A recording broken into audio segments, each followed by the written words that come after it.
mois après le lancement du nouveau passeport en République démocratique du Congo, quid de la procédure et du coût pour l'obtenir? Pourquoi certains requérants éprouvent-ils encore des difficultés sur le terrain? Quel est le sort des anciens requérants en attente depuis des mois? À quand le tour de la diaspora congolaise?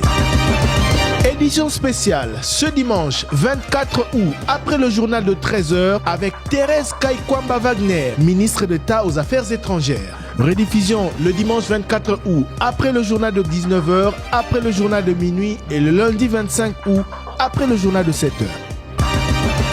Chers auditeurs, chers téléspectateurs, bonjour et bienvenue à cette édition spéciale sur Top Congo FM. Depuis le 5 juin dernier, la République démocratique du Congo a officiellement lancé son nouveau passeport biométrique produit par un nouvel opérateur, l'opérateur allemand Dermalog. Un document, je cite la ministre d'État en charge des Affaires étrangères, plus sécurisé et conforme aux normes internationales, doté d'un micropuce RFID.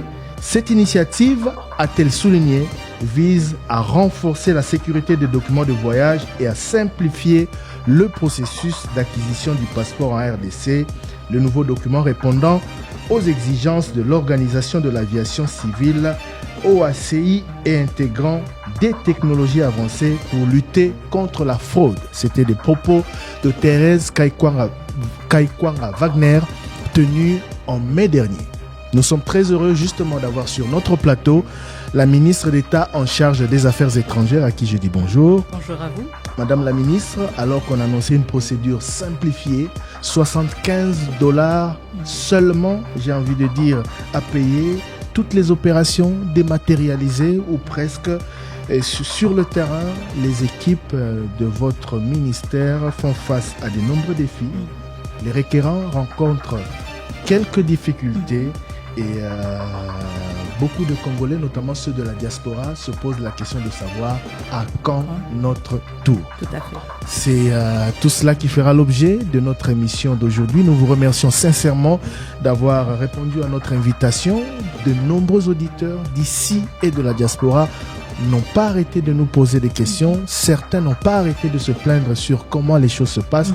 Tout d'abord, vous, en tant que numéro 1 du ministère des Affaires étrangères, comment, presque 2 mois après, évaluez-vous cette opération? Merci beaucoup d'abord pour l'invitation. Merci beaucoup aussi pour justement cette plateforme pour avoir un échange franc sur le déroulement du lancement du nouveau passeport. Comme vous l'avez dit, presque 2 mois. Et en effet, je pense que, comme vous l'avez souligné, il y a des innovations qui sont très importantes, qui ont un grand potentiel pour notre pays, qui s'inscrivent aussi dans la continuité et l'exécution du programme d'action du gouvernement, à savoir la réforme numérique en République démocratique du Congo. Et donc, évidemment, c'est une nouvelle procédure qui est lancée, une procédure qui vise justement à dématérialiser tout le processus, à le rendre plus facile, plus accessible et aussi plus transparent. Il est tout à fait normal qu'en moment de transition d'un système vers un autre, il y a des obstacles, il y a des défis qui se présentent et nous sommes justement dans une phase, je le dis en toute transparence et je l'assume pleinement, d'apprentissage, dans une phase où nous devons voir ce que nous devons recalibrer. Nous passons de la théorie à la pratique. Et c'est toujours difficile de passer de la théorie à la pratique, mais je pense justement que parce que nous avons une population, y compris dans la diaspora, qui est très engagée, nous avons pu identifier déjà certains obstacles, nous avons pu identifier certains goulots d'étranglement et voir comment travailler là-dessus. Il y a aussi le défi qui se pose par rapport à un nombre de nos concitoyens qui ont un passif ou qui constituent le passif, si vous voulez, et qui avaient déjà amorcé leur procédure avant le lancement du processus. Et ça constitue évidemment tout un autre type de défi auquel nous avons fait face dans cette phase de transition. Je ne sais pas si vous me permettez de me pencher là-dessus aussi. On va y Très bien. arriver. Je voudrais de manière générale que vous puissiez nous dire si aujourd'hui vous êtes satisfait, si les choses évoluent bien selon vous. Je suis satisfaite. Je suis satisfaite. Satisfaite ne veut pas dire que je me repose. Satisfaite ne veut pas dire que je n'ai pas l'ambition de mieux faire, parce que c'est justement ce qui nous anime. Je suis satisfaite parce que nous avons lancé cette réforme ambitieuse, et aussi satisfaite parce que je vois que nos équipes sont aussi en train de travailler d'arrache-pied pour identifier comment l'améliorer et comment rendre ce processus plus accessible et rendre un meilleur service à notre population, que ce soit au Congo, que ce soit à Kinshasa, dans les provinces ou dans la diaspora. Voilà, je rappelle que cette édition spéciale, je vais la co-animer avec Trésor Kiyombojungu qui est avec moi. Bonjour Trésor. Bonjour Thierry Kambundi, bonjour également Madame la Ministre. Bonjour. Alors, on revient à la genèse de ce projet. C'est vrai que il a été signé avant votre avènement à la tête du ministère des Affaires étrangères, mais au nom de la continuité de l'État. Tout d'abord, pourquoi avoir décidé de changer de cap? Pourquoi avoir décidé de changer d'opérateur? Tout à fait. Bon, je pense qu'il y avait, et je ne veux pas entrer dans ce genre de détails, mais je pense qu'il y avait à un certain moment dans l'équipe qui nous a précédé une évaluation, que ce soit une évaluation de la qualité du titre même, de la procédure elle-même. Je pense que nous avons tous, à un moment, fait l'expérience justement d'essayer d'avoir un passeport et d'avoir eu à attendre très longtemps, payer plus que ce qui était prévu, mais aussi l'expérience, malheureusement, d'être muni, si vous voulez, d'un titre de voyage qui ne répondait pas toujours aux standards internationaux et qui parfois compliquait les choses. Et ça, pour le Congolais lambda, tout comme pour les officiels congolais. Et donc, à mon avis, c'est ce qui a certainement animé une réflexion pour dire: est-ce qu'on peut faire mieux? Et c'est justement la raison d'être de tout gouvernement. Nous devons avoir cette ambition de faire mieux pour nos concitoyens. Même si certains peut-être sont maintenant un peu nostalgiques de comment les choses se passaient avant, nous sommes dans une logique d'améliorer les choses. Et donc c'est de là que l'initiative est venue de lancer un appel d'offres internationales. Et suite à cela, si je ne me trompe pas, c'était en 2022, suite à cela, donc une procédure tout à fait transparente. Suite à cela, le prestataire actuel a été retenu comme celui qui répondait, si vous voulez, aux attentes de la République, et donc avec lequel la République a signé un contrat en 2023. Contrat donc dont nous avons hérité, et nous nous sommes inscrits évidemment dans la continuité de l'action gouvernementale, mais aussi dans la continuité d'une action gouvernementale qui répond à toutes les attentes et à toutes les exigences. Ça veut dire que conformément à la loi des PPP, nous avons analysé ce contrat que nous avons hérité, nous l'avons soumis aussi à l'approbation de son Excellence Madame la Première Ministre, et nous avons publié le contrat. Donc il n'y a aucun secret, il n'y a aucune, Il n'y a eu aucun favoritisme. Aucun favoritisme. Et justement, nous avons quand même fait l'effort de réanalyser ce contrat-là pour nous assurer justement que cette continuité-là était en bonne et due forme et correspondait aussi à toutes les attentes et à toutes les exigences de la loi des PPP. Quelles sont ces attentes, Madame la Ministre, que le prestataire Dermalog a rencontré? Je rappelle que le contrat est de 5 ans, 48 millions de dollars. Quelles sont les garanties que Dermalog apporte à la RDC? Bon, je pense que tout d'abord, les garanties sont le fait que Dermalog est un prestataire qui fournit ce genre de service dans beaucoup d'autres pays. Donc, la RDC n'est pas le premier cas. J'ai eu l'occasion de visiter le siège de Dermalog à Hambourg et d'avoir une visibilité, si vous voulez, de leur champ d'action qui est quand même relativement diversifié, que ce soit au niveau du continent africain, en Asie, en Amérique latine. Et donc, ils viennent avec toute une expertise, si vous voulez, dans ce genre de solutions, non seulement pour les passeports, mais pour les pièces d'identité et toute autre sorte de documents. L'autre aspect, c'est encore une fois l'expérience dans un processus qui est dématérialisé, qui nous permet justement de gérer la question des passeports avec une plus grande transparence, un captage des recettes beaucoup plus direct, mais aussi une protection justement de nos concitoyens qui, eux, ne doivent plus s'exposer, si vous voulez, à des démarches telles que c'était le cas par le passé, qui peuvent payer directement au guichet de la banque, qui peuvent payer avec carte crédit, etc.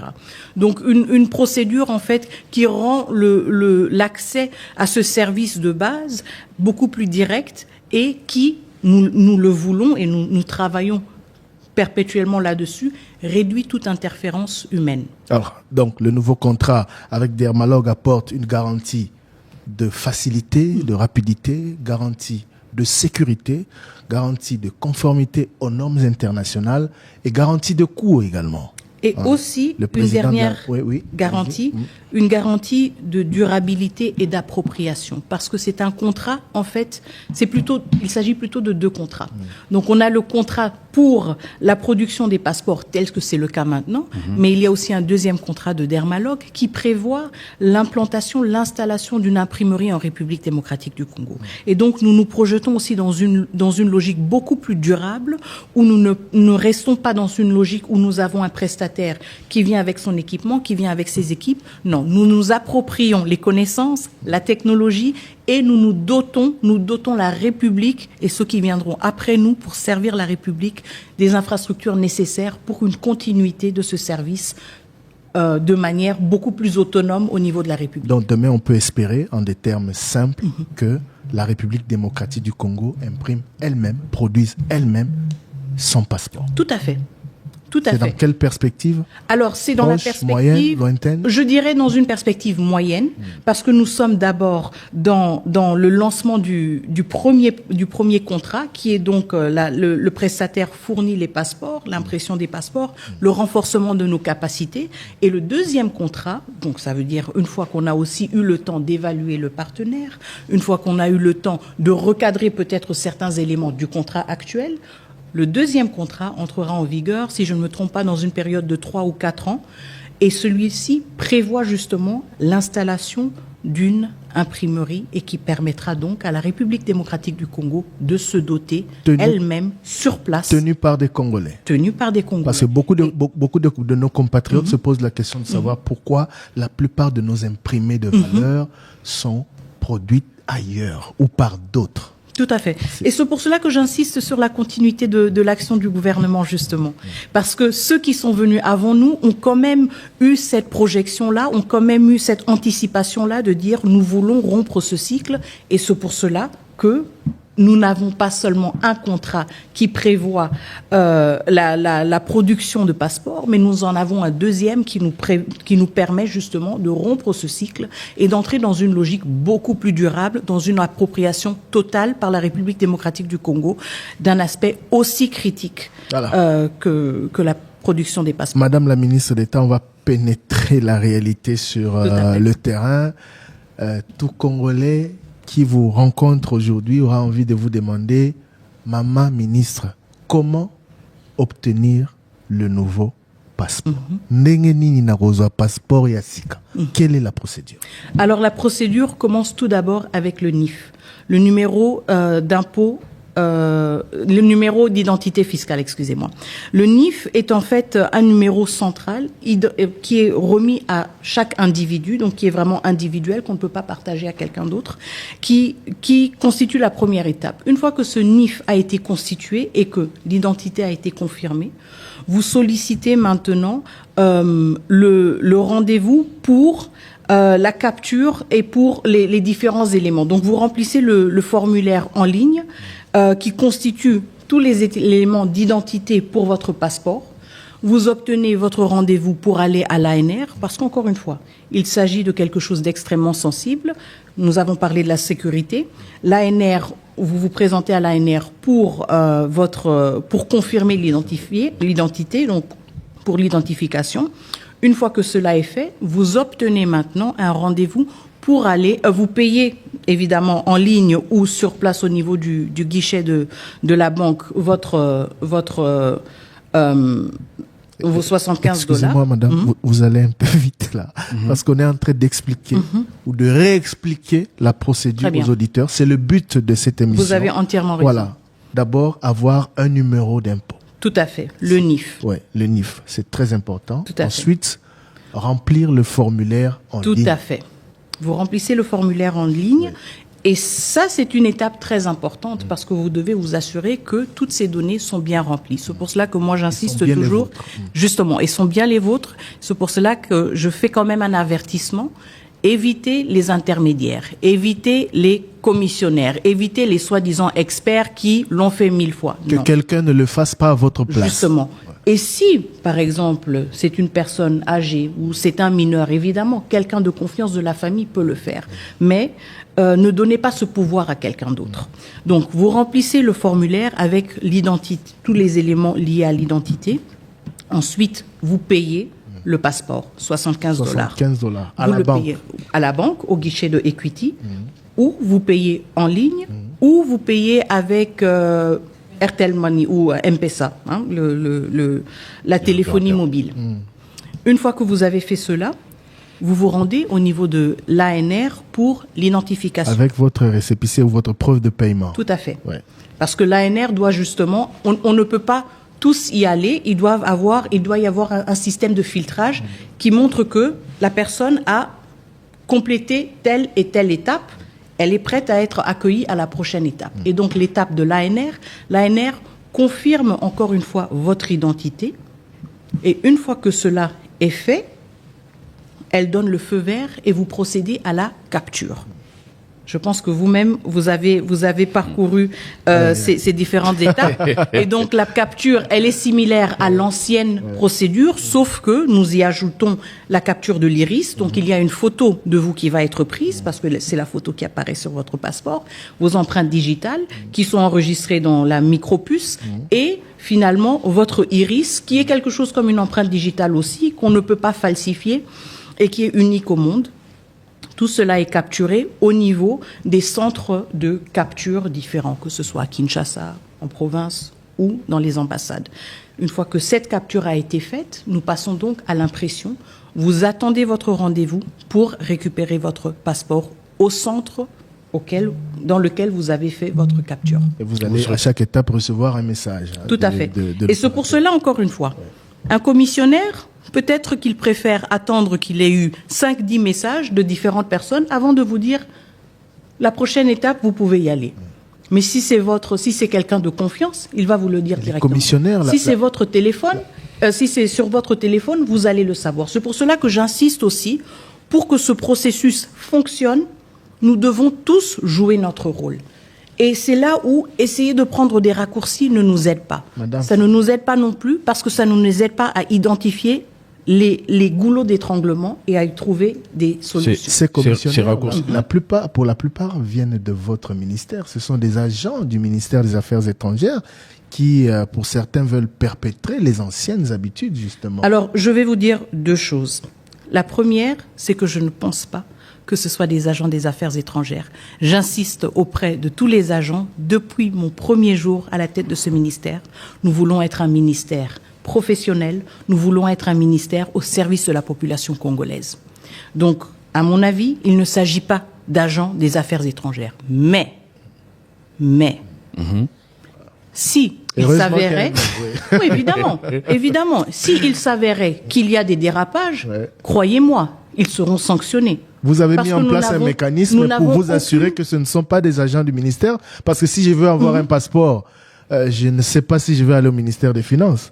Je vais recourir aux agents du ministère des Affaires étrangères. Ce sont des anciennes pratiques. Alors, les personnes qui peuvent vous aider et les personnes qui doivent vous aider et qui sont les plus habilitées à vous aider, parce que c'est tout à fait normal. Encore une fois, c'est une nouvelle procédure, n'est-ce pas? Beaucoup de personnes doivent s'y habituer. Les personnes qui ont la responsabilité de vous aider sont au niveau du centre de capture. Il n'y a personne aux affaires étrangères qui a cette responsabilité. Il n'y a aucun agent auprès duquel vous pouvez aller ou vous devez aller pour dire « aidez-moi ». Ce sont les centres de capture.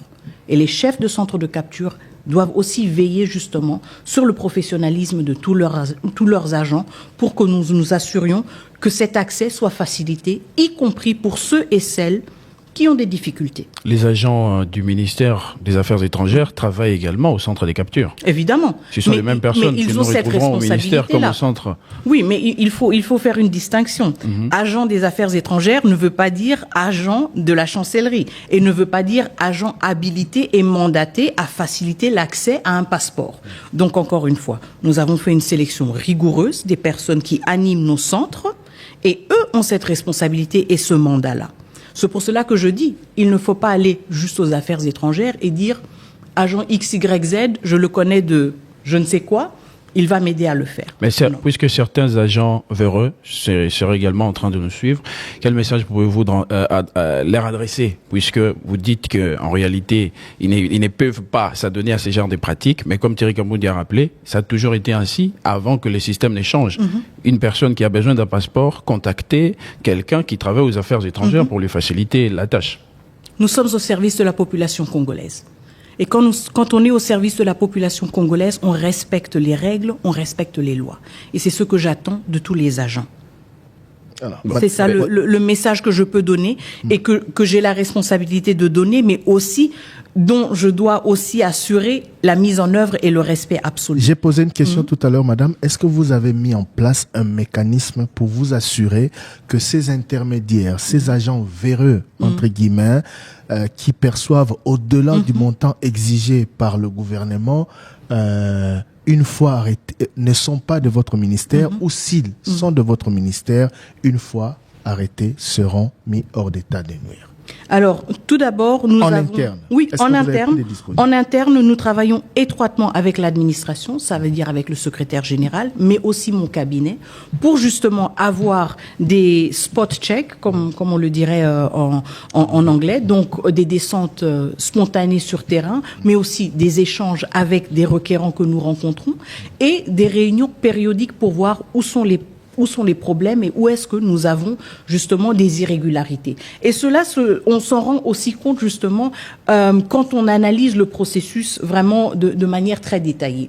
Quand on regarde par exemple, nous avons un lot, disons aujourd'hui, de 500 passeports qui ont été imprimés. Pourquoi est-ce qu'il n'a pas été envoyé? C'est là, quand on commence à poser ce genre de questions, qu'on peut se rendre compte, est-ce qu'il y a quelque chose qui se passe? On va justement entrer dans ces détails-là. Je voudrais que l'on termine ce chapitre. Toute la procédure que vous avez bien expliquée peut prendre combien de jours? Dans un cas idéal, elle devrait prendre maximum 10 jours. 10 jours. Mais comme je le dis, nous sommes dans une phase d'apprentissage, nous nous rendons compte qu'il y a parfois des goulots d'étranglement.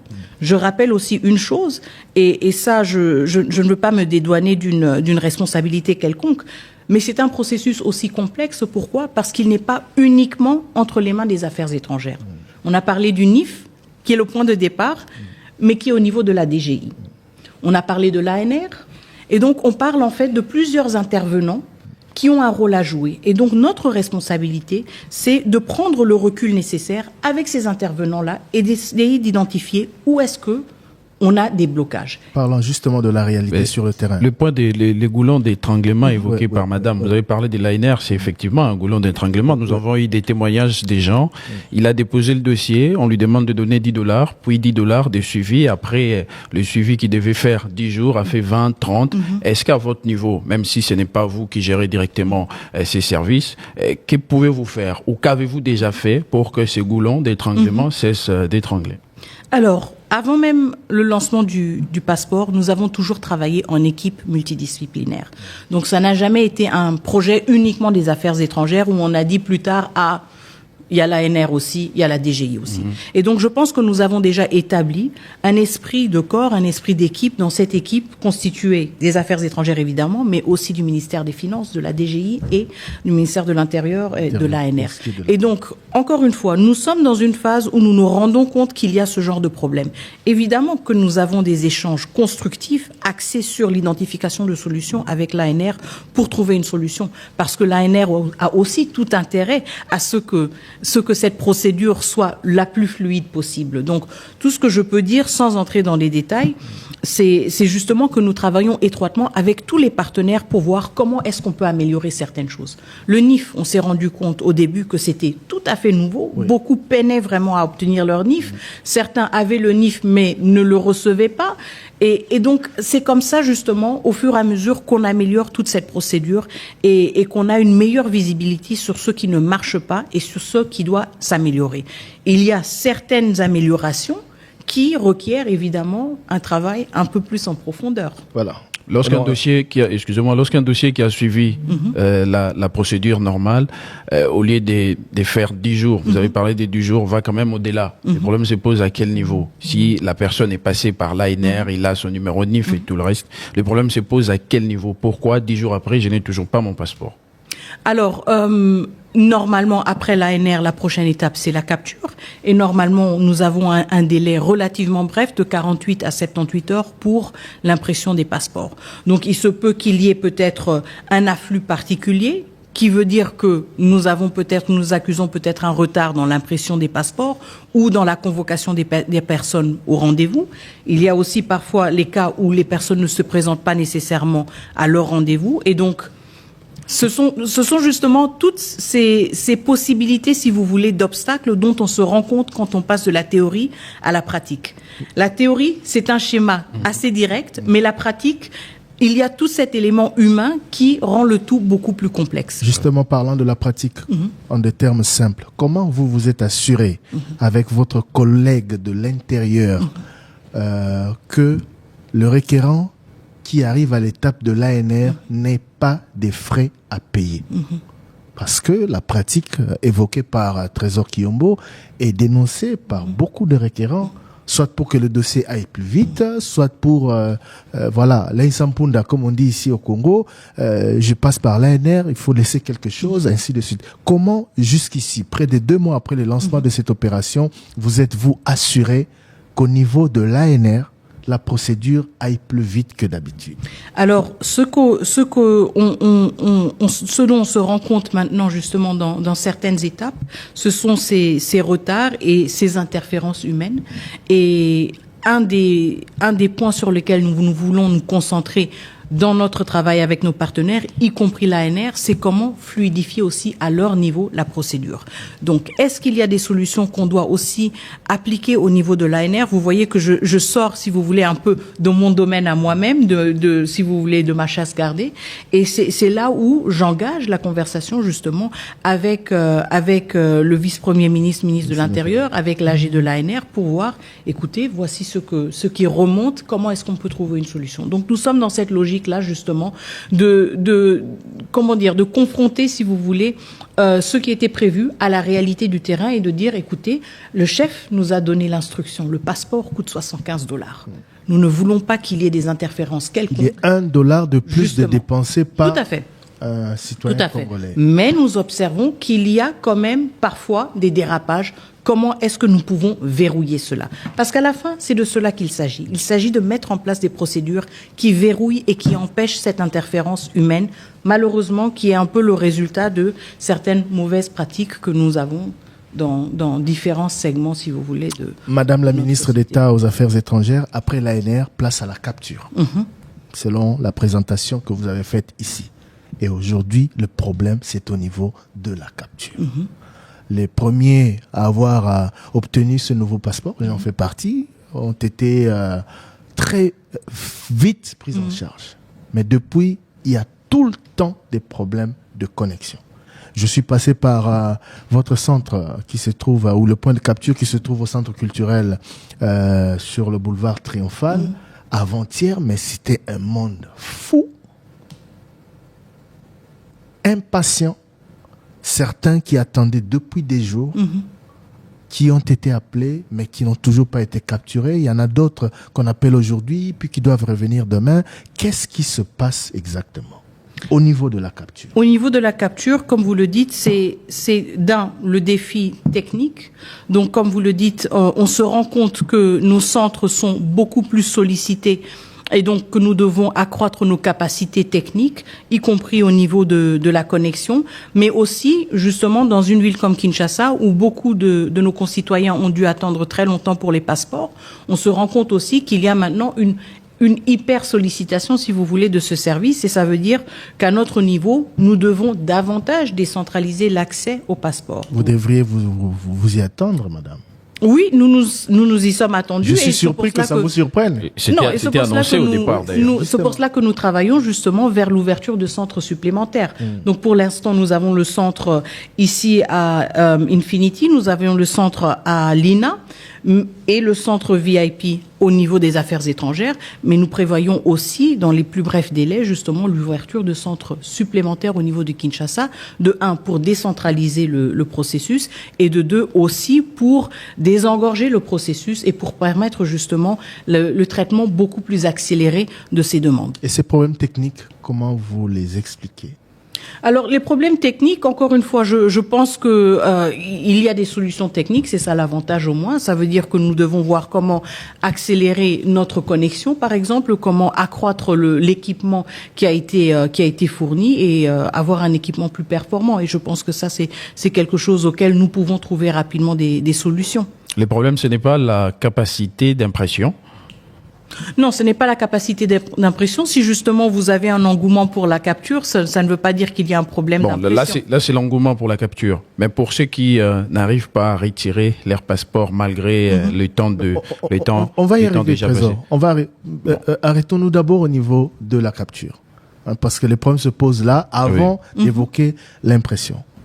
C'est beaucoup de soucis de connexion. C'est ce qu'on dit. Connexion zatée. Il y en a qui attendent des jours pour que la connexion soit rétablie. Qu'est-ce qui se passe? Donc justement, comme vous le dites, il y a soit des soucis de connexion, soit des soucis d'électricité, et donc des ruptures qui veulent dire que justement la capture devient de plus en plus difficile et on accumule, si vous voulez, des personnes qui attendent. Et comment vous les résolvez? Justement, donc voir comment nous pouvons augmenter nos débits en termes de connectivité ou de connexion Internet et aussi mieux identifier quels sont les problèmes spécifiques au niveau des centres. Donc voir avec les chefs de centre quels sont les problèmes particulier. Pourquoi est-ce qu'il y a justement des problèmes de connexion? Est-ce que c'est un problème d'électricité? Est-ce que cela veut dire que nous devons doter nos centres de groupes encore plus performants? Parce que justement, nous avons des groupes comme backup, mais peut-être que cela ne suffit pas.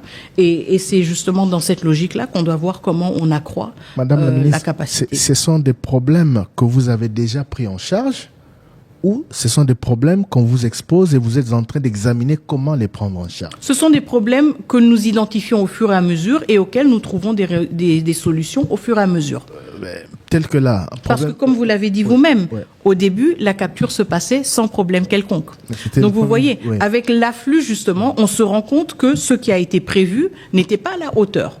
Et donc c'est pour cela que, encore une fois, on n'était peut-être pas conscient de ces défis-là, mais une fois la machine lancée et une fois vraiment la machine sollicitée, on se rend compte qu'il faut augmenter certaines choses et nous essayons le plus vite possible d'y remédier et d'y trouver des solutions. On évolue à tâtons. La phase préparatoire a posé problème. On s'attendait à ce qu'il y ait un engouement, on s'attendait à ce qu'il y ait tous ces défis-là à relever. J'ai évoqué cela dans mon introduction, des défis au niveau du ministère des Affaires étrangères pour que la machine soit fluidifiée, pour éviter les maux du passé.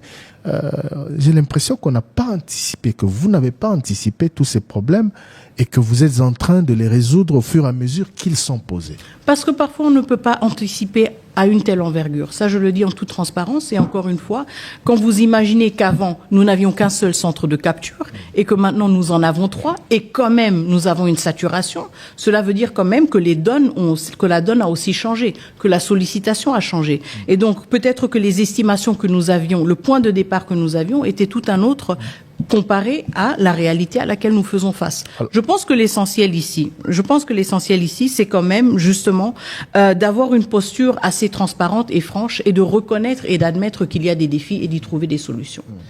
Parce que l'autre option serait de dire et on reste comme ça et bonne chance à tout le monde et aux uns et aux autres. Donc, je pense que moi, je préfère plutôt mettre l'emphase sur le fait qu'on apprend et on ajuste le plus vite possible et qu'on recalibre. Surtout que le souci ici, c'est qu'on ne retombe pas sur les mots du passé. Justement.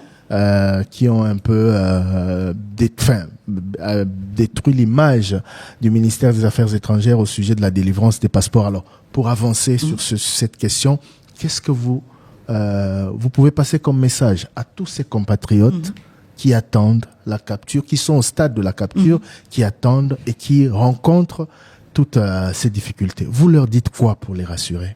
Je leur dis tout d'abord qu'ils ont ma pleine compassion. Et mon entière compréhension pour leur frustration. Parce que ce sont des citoyens qui ont payé leur argent pour lequel ils ont travaillé, et ils attendent un service, et notre responsabilité en tant que gouvernement, c'est de servir le peuple. Donc pour cela, d'abord, nous présentons nos excuses. Le deuxième point, c'est justement que le ministère des Affaires étrangères est en train de travailler et n'arrête pas de travailler pour trouver des solutions à ces défis, pour trouver des solutions immédiates, mais aussi des solutions à long terme. Pourquoi ? Parce qu'encore une fois, nous avons la détermination de faire les choses mieux, d'être au service de la population et, comme vous le dites si bien, pour éviter de retomber dans des mauvaises habitudes. Et donc, ils peuvent être sûrs que nous allons continuer à travailler, mais pour cette question spécifique, nous allons aussi voir au niveau de notre équipe comment, d'ici lundi, nous pouvons réfléchir à une mesure qui nous aide à décanter cette situation rapidement. Parce qu'en fait, la question de la capture, justement, elle se fait à des postes différents. Est-ce qu'il s'agit peut-être d'ouvrir les centres un peu plus tôt, de les fermer un peu plus tard? Est-ce qu'il s'agit d'avoir... multiplier des centres de multiplier les centres, ce qui ne se fait malheureusement pas aussi vite que possible, mais on peut accélérer la procédure. Qu'est-ce que nous pouvons faire rapidement pour désengorger la situation? Parce que pour nous, ce n'est pas avantageux du tout non plus. Le plus nous avons des attentes, le plus justement le tout prend du temps et nous accumulons, si vous voulez, un retard. Donc c'est aussi dans notre propre intérêt, en tant que ministère des Affaires étrangères, de décanter cette situation le plus vite possible. Voilà, je pense que nos compatriotes, on va le dire comme ça, ont la réponse de la ministre Thérèse Kaikwamba Wagner au sujet de la capture, que beaucoup d'entre eux attendent. On en est maintenant à l'étape. La prochaine étape, c'est l'impression du passeport. Tout à fait. Trésor Kiyombo. Voilà, la question était celle de savoir quelle est la capacité des productions d'une machine par jour. À combien des passeports imprimez-vous par jour? Alors, nous pouvons atteindre une capacité de passeport de 3000 par jour, si je ne me trompe pas. 3000 passeports peuvent être imprimés par jour. Ce n'est pas encore le cas. Avec le dispositif actuel que nous sommes déjà en train de renforcer. Donc, ça veut dire que nous sommes déjà en train d'acheminer des imprimantes supplémentaires pour permettre d'avoir une plus grande capacité. Parce que justement, beaucoup ont évoqué la qualité de ces imprimantes professionnelles qui sont attendues par rapport à l'ancien opérateur. Oui, parce que le vrai problème avec l'ancien opérateur, c'était ça, des imprimantes qui tombaient en panne et les gens attendaient longtemps. On a des garanties, donc que les machines que nous utilisons actuellement ne connaîtront pas les mêmes problèmes. Le prise en charge, si le problème arrivait, serait rapide. La prise en charge serait rapide. Déjà, nous avons un contingent plus grand en termes d'imprimantes. Ça veut dire que s'il y en a une par malheur ou par mégarde qui tombe en panne, nous avons quand même un dispositif qui nous permet de pallier justement au fait qu'une imprimante est peut-être désactivée. Mais en même temps, le suivi, l'appui technique, la maintenance de tout cet équipement fait partie intégrale aussi de notre contrat avec le prestataire. Et donc, nous avons tout intérêt justement à exiger aussi une qualité, une bonne qualité en termes des imprimantes et du matériel qui est livré, mais aussi la capacité de répondre et de trouver des solutions le plus vite possible quand il y a des problèmes. Madame la ministre d'État, je voudrais vous prendre au mot. Vous dites, nous sommes en mesure de produire 3000 passeports le jour. Nous sommes en mesure ou nous produisons 3000 passeports par jour?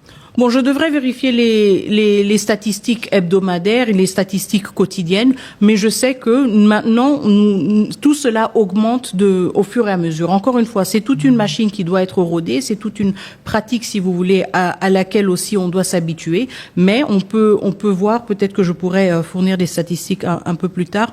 On peut voir comment, pendant les dernières semaines, la production hebdomadaire n'a fait que accroître. Donc, je pense que c'est une tendance positive et c'est une tendance justement qui continue. Pendant que nous évoquons cette question, pour nos téléspectateurs, ceux qui nous regardent sur YouTube et sur certaines de nos chaînes partenaires, ils voient une illustration, les images du centre de production des passeports, car les équipes de Top Congo sont descendues au ministère des Affaires étrangères pour vérifier tout ce que Madame la ministre d'État est en train de dire. Sinon, politique. Voilà.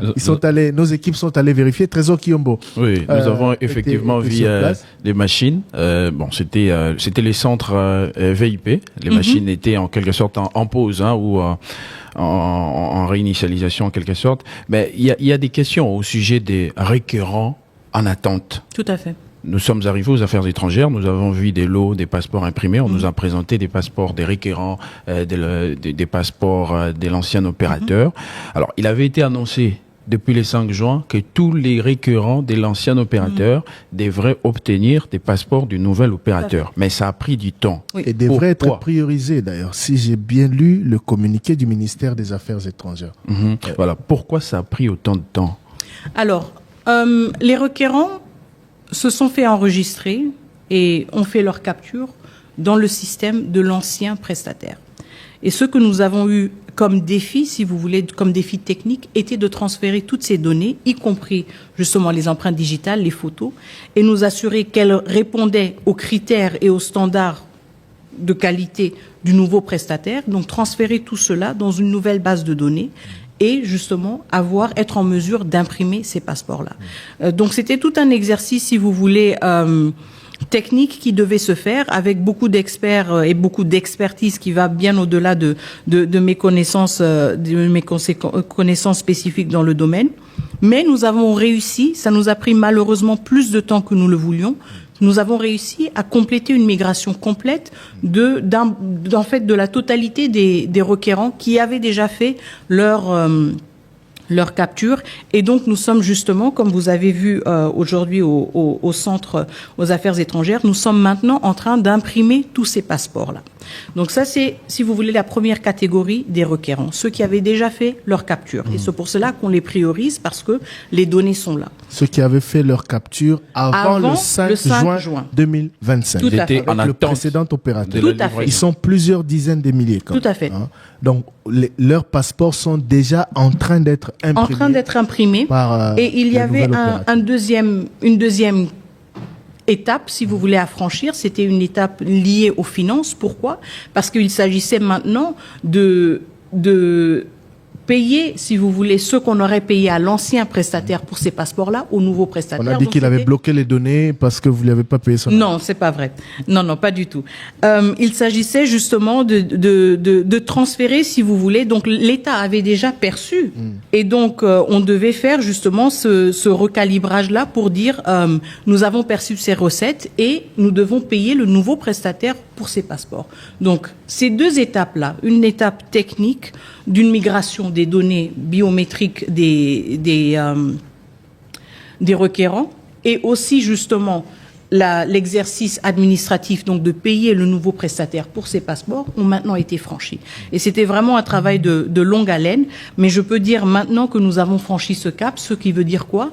Nous entrons pleinement dans une logique d'impression, uniquement d'impression directe de ces passeports qui étaient, si vous voulez, en stand-by. Donc vous rassurez tous nos compatriotes qui attendent leur passeport depuis 2, 3, 4, 5 mois, 6 mois, hein, du fait du changement d'opérateur, tout à fait, que leurs passeports sont en train d'être imprimés. Et nous avons déjà commencé avec un premier lot, si je ne me trompe pas, de 9000 passeports qui ont déjà été imprimés ces derniers jours, ces dernières semaines. Nous avons enregistré beaucoup d'inquiétudes sur le répondeur des Top Congo venant de l'Afrique du Sud en particulier.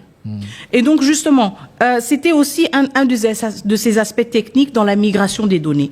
On voulait migrer les données de façon à ce qu'on soit en mesure de dire voici le bloc Afrique du Sud. Pourquoi? Pour ne pas imprimer tous les passeports pêle-mêle et ne pas savoir celui-là, il est un requérant d'où.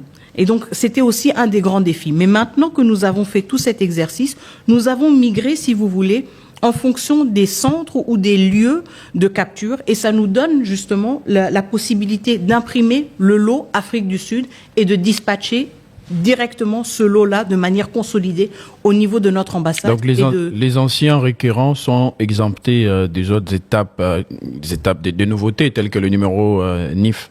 Les anciens requérants qui ont déjà fait leur capture. Parce que eux, on avait déjà toutes les données.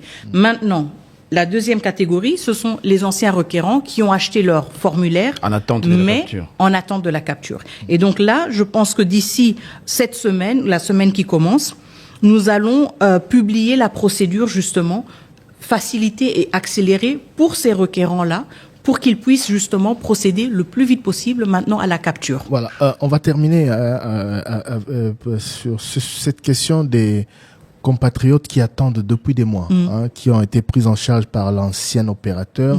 Vous donnez quel délai pour apurer ces arriérés, je vais dire ça comme ça. Vous donnez quel délai pour que tous, on m'apprend qu'ils sont au-delà des 100 000, à travers le monde. Je ne sais pas si vous avez les mêmes chiffres, mais vous donnez quel délai pour que le ministère des Affaires étrangères puisse disponibiliser tous ces passeports en attente depuis des mois? Alors, il serait difficile de fixer exactement le délai, mais je pense que c'est une affaire de semaines, pas une affaire de mois. Et encore une fois, nous sommes en train de fournir tous les efforts nécessaires pour accroître notre capacité d'impression au maximum. Encore une fois, maintenant que l'étape technique et l'étape des finances a été franchie, il n'y a rien qui nous empêche, si vous voulez, de faire tourner les machines à 100% pour décanter la situation le plus vite possible, en commençant par ceux qui ont déjà fait leur capture, dont nous avons déjà imprimé 9000 passeports, mais où nous continuons justement. Et donc, pour cela, nous avons aussi mis en place au niveau des affaires étrangères une cellule, si vous voulez, de crise, qui, elle, ne va pas travailler, si vous voulez, selon les heures des fonctionnaires, mais qui va fonctionner bien au-delà de ces heures-là, parce que nous sommes conscients de l'urgence. Comment la contacter? Vous avez mis en place un mécanisme pour que... Non, en fait, nous ne voulons pas mettre en place de mécanismes qui pourraient créer une interférence, parce que là, il s'agit justement d'une impression accélérée. Donc, cette équipe-là travaillera les samedis, les dimanches, elle travaillera jour et nuit pour assurer justement que cette production ait lieu le plus vite possible et sans délai. Thérèse Kaikwamba-Wagner, ministre d'État aux Affaires étrangères, sur le plateau de édition spéciale sur Top Congo FM. Alors parlons de nos compatriotes de la diaspora, Madame la ministre d'État. Trésor Kiyombo a évoqué ceux de l'Afrique du Sud, qui appellent souvent, mais il n'y a pas que ceux de ce pays. Nous avons reçu récemment des plaintes des étudiants congolais en Russie. Nous avons reçu des plaintes de nos compatriotes au Canada, aux États-Unis, en France, au Portugal, en Belgique. Qu'est-ce qui est prévu dans le cadre de ce nouveau processus ou de ces nouveaux passeports pour nos compatriotes de la diaspora? Vous êtes de la diaspora, vous savez à quel point Tout à fait. ce document est essentiel pour la vie d'un compatriote vivant à l'étranger. Tout à fait. Pour la diaspora, donc, nous avons lancé d'abord les centres de capture au niveau de Kinshasa, c'était le point de départ, mais nous avons aussi justement prévu d'avoir des centres de capture au niveau de nos ambassades respectives, et cela en vague. Donc, je peux déjà vous confirmer que nous avons 23 ambassades où les captures sont opérationnelles. 23. 23, Prise en charge par l'actuel opérateur. Tout à fait. Y compris, je ne vais pas toutes les citer, mais je peux vous dire qu'au niveau du Canada, par exemple, cela fait au moins 2 semaines que la capture est opérationnelle. Capture et délivrance des passeports après? Capture, impression à Kinshasa, délivrance au niveau de l'ambassade. Ok. Et donc, par exemple, au niveau du Canada, c'est le cas. Au niveau de Paris, c'est le cas. Bruxelles, Bucarest, La Haye, bref. Nous avons une première liste, un premier Washington, batch. c'est le cas aussi? Laissez-moi vérifier. Désolé, je ne les ai pas tous en tête. La Russie. Non, Washington, oui, Washington c'est le cas, excusez-moi. Washington c'est le cas.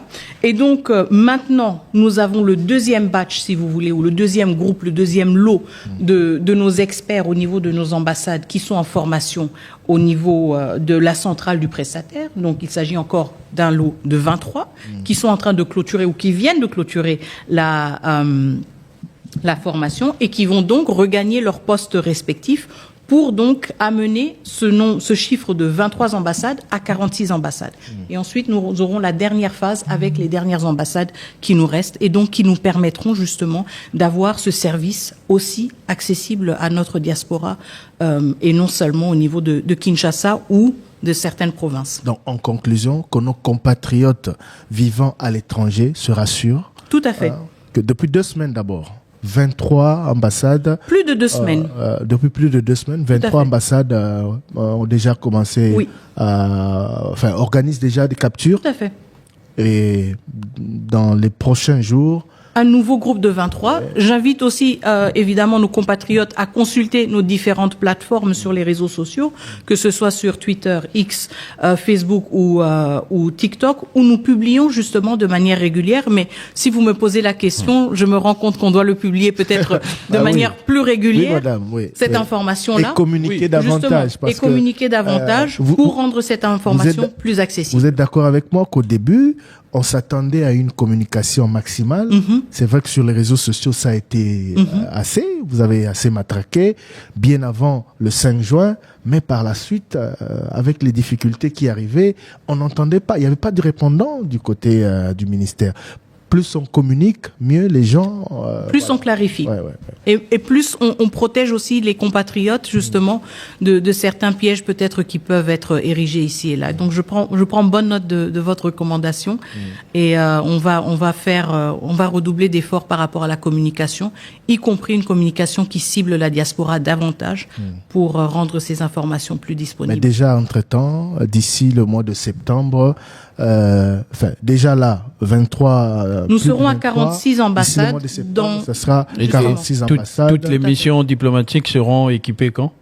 Donc normalement, le troisième groupe devrait intervenir en septembre, mi-septembre, peut-être fin septembre. Et ça, c'est le dernier groupe, parce que nous avons 72 ambassades ou 72 postes diplomatiques. Donc, ce ne sont pas tous qui ont des captures. Parfois, on a New York, par exemple, où nous ne faisons pas de capture, mais c'est quand même une mission diplomatique. Mais dans les 70, et donc là, nous sommes déjà à 46, et nous aurons le dernier groupe qui va clôturer le tout. Là-bas, il se pose aussi un problème de délai de délivrance des passeports. On les capture sur place. Les données doivent arriver à Kinshasa. L'impression se fait à Kinshasa avant de dispatcher les passeports à travers les différentes ambassades. Est-ce que le nouveau mécanisme a comprimé les délais par rapport à ce qui se passait avant, des gens qui se faisaient capturer, qui attendaient des semaines, voire des mois pour avoir leur précieux sésame? Alors nous sommes justement en train de travailler sur comment fluidifier cela. Donc ne pas attendre par exemple qu'on ait un lot, si vous voulez, de 50 passeports pour dire c'est maintenant seulement qu'on les envoie, parce que ça pénalise le premier. C'est l'avantage du 50e qui a fait sa capture. Donc justement voir comment avec des prestataires, mais cela n'est pas inclus, si vous voulez, dans ce qui est prévu avec notre contrat de Dermalog. Ce n'est pas une agence, si vous voulez, de courrier. Et donc la responsabilité incombe maintenant au ministère des Affaires étrangères, et nous nous penchons déjà sur la question, nous nous sommes déjà penchés sur la question de voir comment est-ce qu'on peut avoir un prestataire qui nous facilite rapidement le dispatch de manière périodique de tous les passeports, que ce soit un lot de 5 ou un lot de 50, nous voulons être en mesure de capaciter aussi nos ambassades, nos postes diplomatiques, et de leur donner les éléments de réponse quand eux font face à nos compatriotes, pour qu'ils puissent dire, écoutez, vous avez fait la capture maintenant, aujourd'hui, et nous espérons que d'ici 10 jours, vous aurez votre passeport. Parce que la plupart de nos ambassades n'ont pas cette réponse. Justement. Et c'est notre responsabilité. Ça n'est pas encore arrivé. Kinshasa ne nous a pas encore répondu. Très souvent, nos compatriotes font face à ce genre de réponses. Qui les mettent davantage dans l'incertitude. Et qui mettent aussi nos ambassades dans l'incertitude. Or que nous voulons avoir des ambassades qui sont pleinement opérationnelles et qui sont en mesure de répondre aux attentes de nos compatriotes. Et donc nous avons, au niveau de la centrale, cette responsabilité-là envers eux, de dire on met des systèmes en place pour que vous puissiez avoir les éléments de réponse. Et c'est pour cela qu'on ne veut pas être dans une logique d'à peu près. Encore une fois, on estime. Et on se dit bon, on a atteint un tel chiffre, et c'est pour cela qu'on les envoie.